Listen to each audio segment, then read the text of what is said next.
Hey guys, welcome back to the program. Welcome back to the DeeTimeLove show. And today guys, I want to share the experience. I want to share the event. I'm going to unbox a new watch that I've added to my collection. And today guys, I want to just share some of the watches that I have in my rotation.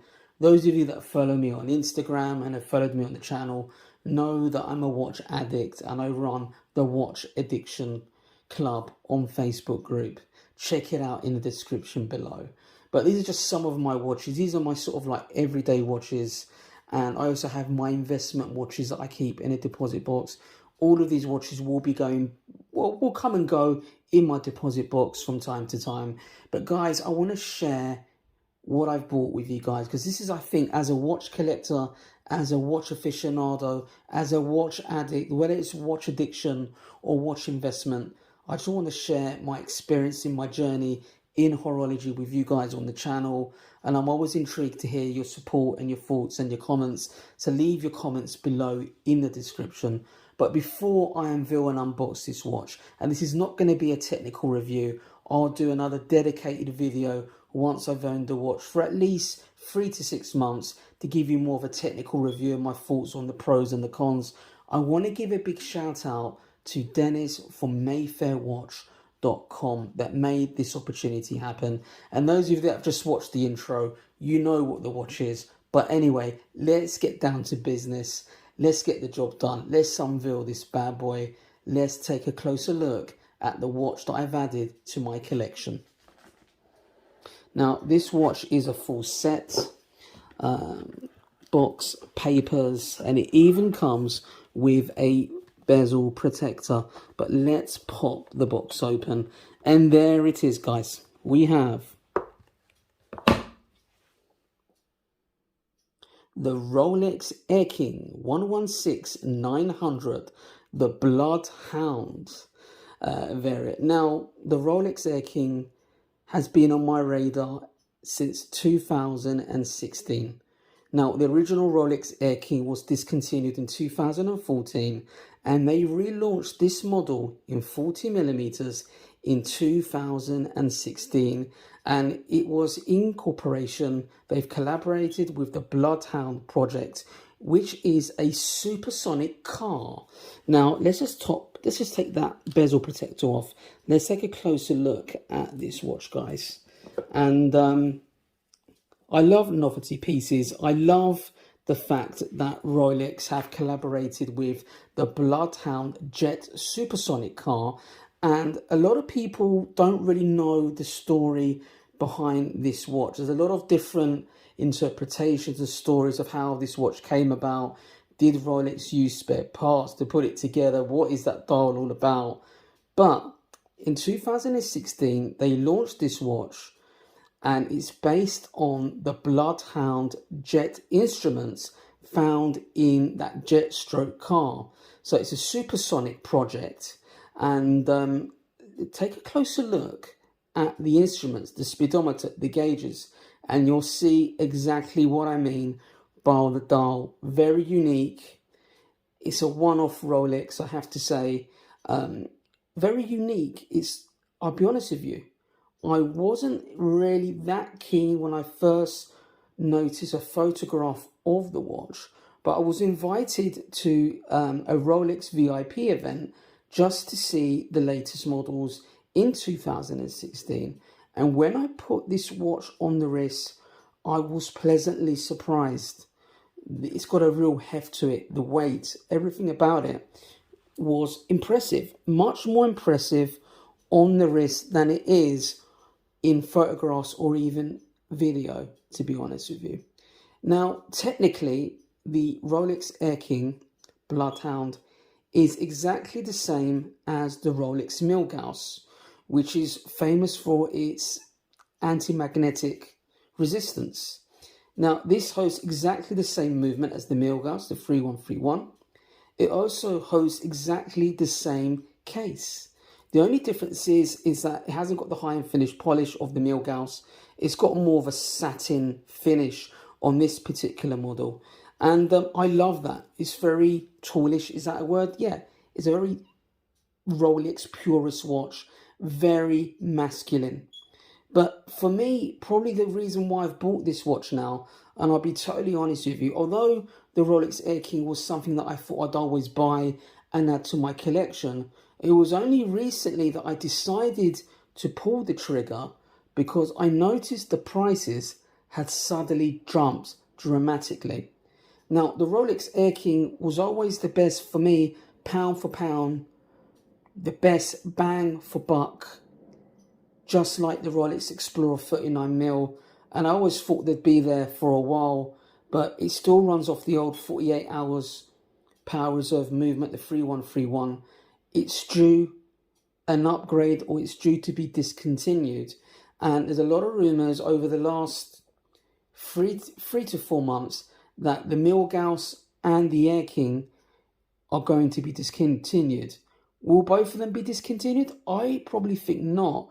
I got a funny feeling the Milgauss will carry on because there are many different variants, but the AirKing, the BloodHound dial, this particular model it's a one-off watch. There aren't any other variations of it.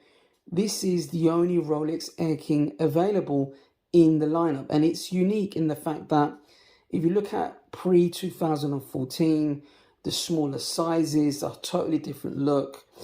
This Rolex AirKing collaborated with the BloodHound, and as I showed you guys in the images, the instruments made in that car, this is an aviation piece, so that vehicle was very much a jet stroke aviation piece, to be honest with you. And looking at the dial, what is really unique about this timepiece, and I love funky colors, look at the font of the logo, the Rolex in green, the crown in yellow, and the second hand, the lollipop hand, is in green. And there is no other Rolex that has that color configuration.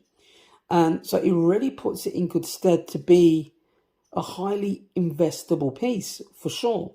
And the Rolex AirKing wasn't exactly popular in its launch in 2016.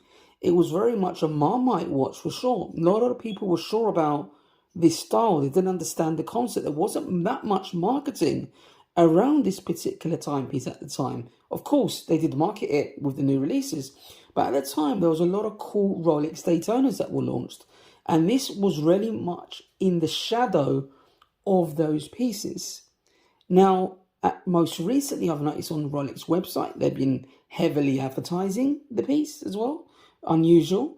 I went to my Rolex AD and I put myself on the list for an AirKing, and he said to me I had more chance of getting an Oyster Perpetual 41 or any choice of my Datejust, and potentially, you know, a sub date before I got the AirKing. And I was like, well, why is that? They're in such high demand at the moment. I asked him, is the watch going to be discontinued? He said he does not know, but there is a real high probability that the watch may be discontinued. So I struggled. I couldn't even get an AirKing from an AD. And back in the day, the AirKing was not easy to get, but it was one of the watches that you could buy to help build up your purchase history. We're going back 2-3 years now, guys. You know, to be honest with you, the things have totally changed now. It's very difficult to get a sports steel Rolex from the AD. But taking everything in consideration, speaking to my fellow partners, brothers in time, Dennis, and other people that I know within the watch industry, they said to me that the demand for the AirKing has suddenly increased dramatically. And but this has happened in a space of 2 to 3 weeks. So luckily enough, I got this at a very good price. So thank you, Dennis, once again for sorting me this watch out. Full set, box and papers, absolutely immaculate condition. And I was pleasantly surprised to also get the bezel protector as well. Absolutely fantastic. Now, if we look on Chrono 24, you can see that the prices have jumped. They've jumped big time on the AirKing, and it hasn't even been discontinued yet. So it's really starting to show some real appreciation amongst collectors, and suddenly the desirability of this watch has increased tenfold. And those are the reasons why I decided to pull the trigger now. I didn't want to be in a situation where I missed out on another value proposition from Rolex. Because at some point, all of these Rolex pieces were actually, believe it or not, extremely good value for money if you bought them a few years back. And then what you do, you end up regretting not pulling the trigger. To be honest, I even got offered an AirKing at one point from an AD, but I opted for a different timepiece at the time. And I really do regret that now, because obviously I did pay quite a bit over retail, but still at a very good price, just under the 7K mark. So now, 2-3 weeks on, and how the market has changed, I can't believe that, they're selling for 8, 9, 10, 11, 12K. I've been told that people are buying them now for around about 8.5, 9, 10K. And if it does get discontinued, we're probably looking at 12, 15K potentially.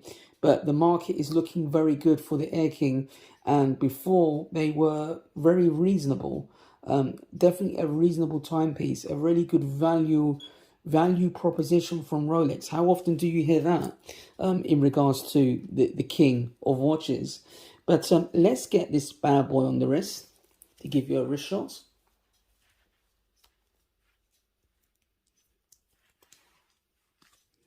The joys of the hobby.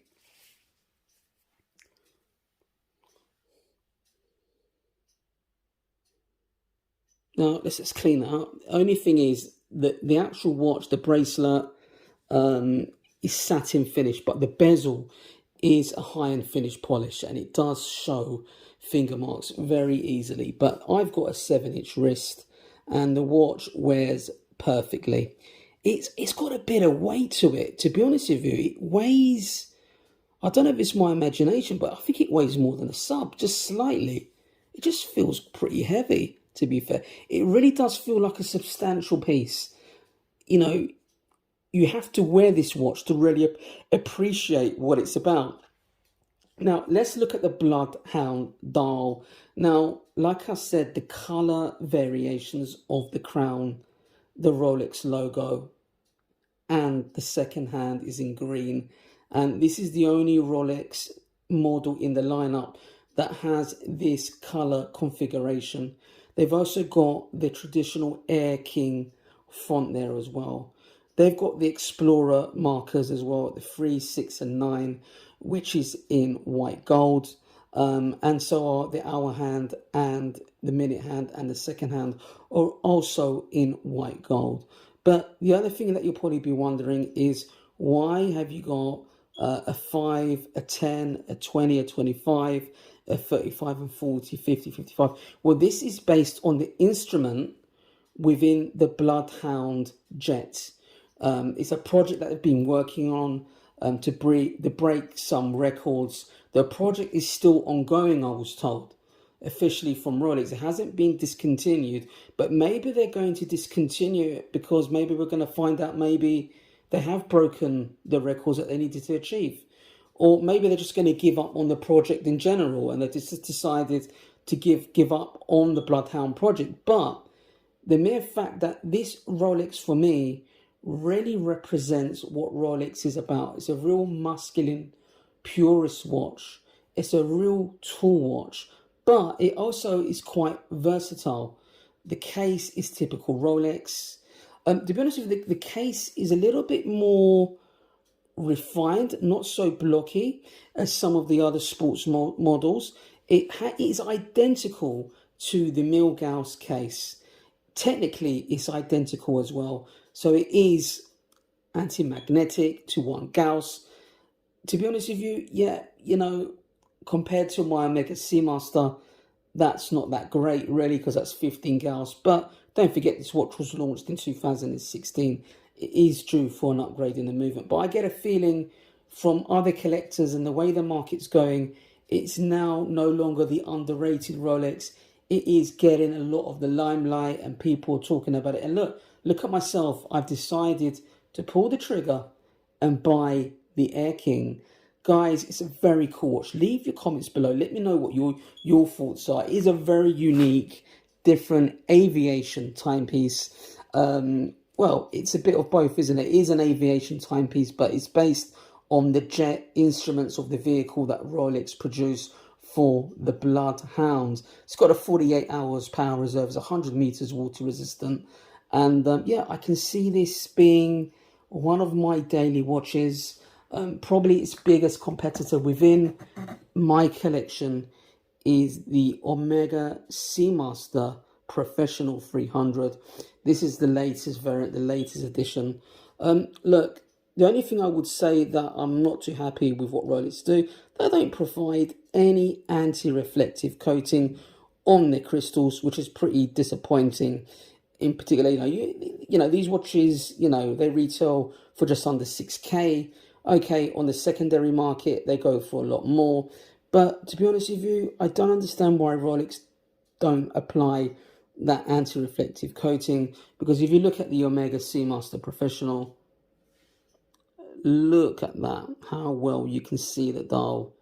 I love that ceramic. So I think these two watches could become quite competitive in regards to who gets more wrist time. These are going to be two of the watches that I will be wearing on a regular basis. But to be honest with you guys, the where I'm at the moment in regards to my watches, I'm trying to basically slim down the collection.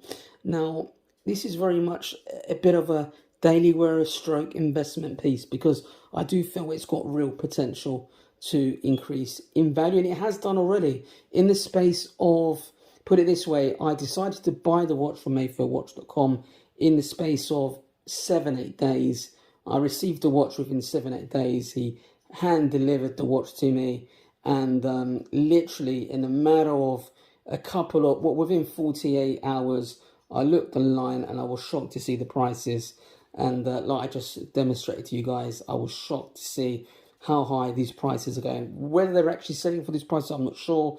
But a lot of my partners that help sponsor the channel mentioned that they were selling them anything from, you know, 8 to 9K.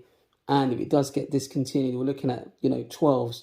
I've seen people selling them for 10. So I'm pretty amazed. And it'll be interesting to see how high the prices of the AirKing can actually go. It's going to be very intriguing indeed. But guys, I want to basically show you a few other watches that I've got on rotation. What have we got? What have I been wearing? I've been wearing the Omega Speedmaster.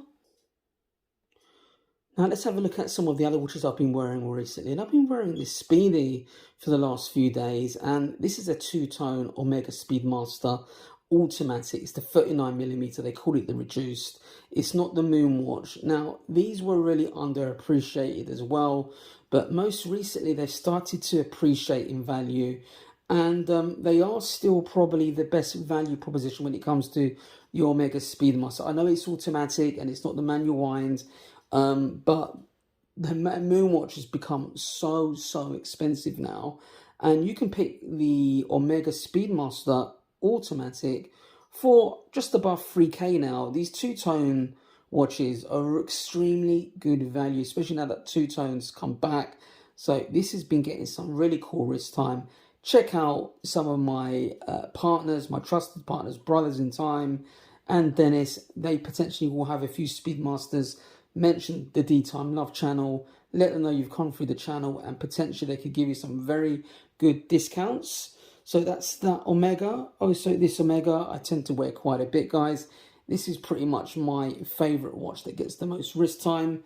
And then we've got the Tudor Black Bay Burgundy that's also getting some good wrist time. I love the burgundy bezel. I've got it on a 3D Super Oyster from Strapcode. I'm not a big fan of the rivet bracelet, to be honest with you. So I've got it on the 3D Super Oyster bracelet. Very good indeed. It's even got a glide lock system that you can increase the size of the bracelet like you get on the Rolex Submariner. A bit pricey, but does make the world of difference, I have to say. And what else have we got that I can show you guys? My favorite watch of them all, the Tudor Chrono Blue, the Monte Carlo. Love this watch, real summer vibe. Got it out of the deposit box because I was feeling bored. I love vibrant colors, guys. And I guess having the actual AirKing now and having the actual Tudor Chrono Blue really gives me a nice mixture of colours, I have to say. I mean, let's get these side by side so we can see the contrast in colours. I am a real dial man. I love vibrant, funky colours. And the Rolex AirKing has got that funky vibe that I love. It's out there. It's not typical Rolex, is it really? They've gone out there. They've done something different. And it's very much the same with my Tudor Chrono Blue, aka the Monte Carlo. Still my favourite watch because I love, for me, it's not about the price. It's not even about the brand. It's whether I actually love the timepiece. And I'm never going to sell my Tudor Chrono Blue. Well, never say never, because you never know what you're going to need the money for. But these are two funky watches that I absolutely love. Look at that, guys. Very cool indeed. And for those of you that say that I don't really demonstrate any Seikos or anything like that anymore, let me just show you guys that I do wear my Seikos still on a regular basis. This is the Seiko Sumo, the 3rd generation, the 6R35 with the 70 hours power reserve. It's the new model, just retails just under £1,000 sterling here in the UK. Very cool watch, sapphire crystal, 200 meters water resistant, a real beast of a watch. I still have my Seiko Samurai before you guys start that I've sold it on. And I absolutely love this Seiko Blue Lagoon limited edition, another Prospects watch from Seiko, a limited edition that really appreciated in value. And I kept it because it's one of my summer watches. But while I'm shooting this video, guys, I wanted to basically show you guys the Zelos swordfish. Now, you know how I love blue dials. This is a very cool watch, and I will get around to reviewing it for you guys soon. For the money, extremely good value for money, I have to say. What else have we got as well? What have we got here? Let's have a look. Yeah. We have the Rolex Datejust 16014. One of my vintage pieces that I have in my collection. As you guys know, I've got quite a few Rolexes in my collection. But this is a watch that I wear, gives me luck. It's my birth year. One of my first ever Rolexes I ever bought. So it's got real sentimental value, and I really have great memories of this watch. So it really is one of my favorite watches, guys. And what else do I enjoy? I did wear this over the autumn as well. The Omega Seamaster Cosmic with the Unishell case. Very cool watch indeed, I have to say. Really enjoying this piece. However, probably one piece that may go, that doesn't get much wrist time, is my Zenith Stella that has been left in my box. By the way, guys, those of you that think that I use watch winders, I don't really use the watch winder mechanism. I just use my watch winder box for storing my boxes, my watches, I should say, from time to time. The majority of my expensive watches remain in a deposit box before you guys get any ideas. So I tend to put all my watches in a deposit box. I only get to keep one wristwatch on my wrist on a weekly basis. But I just thought I'd share a few of these. It's always nice to have them, the majority of watches, with me. But I've got about 40 watches, and my investment pieces always tend to remain in a deposit box for safety and security reasons, guys. So is there anything missing here that I haven't showed you guys that I tend to wear? I think that's it, guys, to be honest with you. Guys, I hope you enjoyed the unboxing today of my beautiful Rolex AirKing. This is not a review. This is a sharing my journey in horology. I hope you enjoyed today's video. So, guys, if you haven't already, don't forget to subscribe, like this video, leave your comments below. Drop a few ideas on what you think I should buy next. Should I buy another Rolex? Should I buy an Omega? Should I go even more premium? What do you guys think? Leave your comments below, and I'll see you in the next video.